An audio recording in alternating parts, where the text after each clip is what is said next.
I greet you in Jesus' precious name. It is Wednesday morning, the 27th of May, 2026, and this is your friend, Angus Buchan, with a thought for the day. We start off in Proverbs 16, verse 32.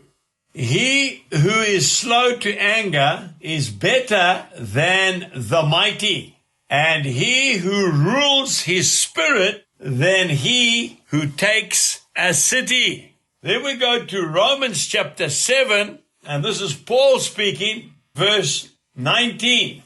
For the good that I will to do, I do not do, but the evil I will not to do, that I practice. O wretched man that I am, who will deliver me from this body of death? Now, this is the great apostle Paul, struggling also with his own feelings and his own control of himself.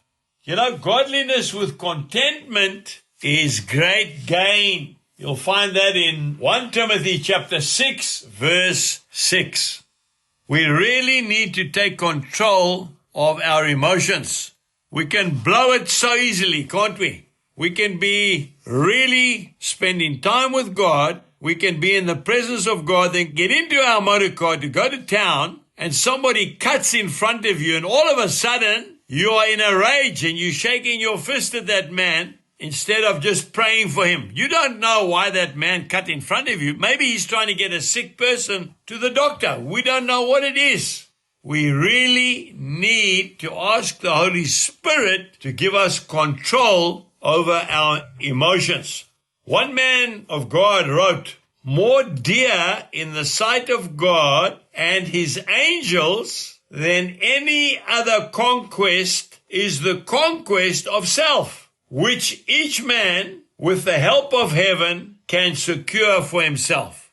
We really need to ask the Lord to take control. Now, I have mentioned to you before, Brother Lawrence, that French monk who lived 300 years ago, and he wrote that little booklet. Well, he didn't write it, it was written about him, practicing the presence of God.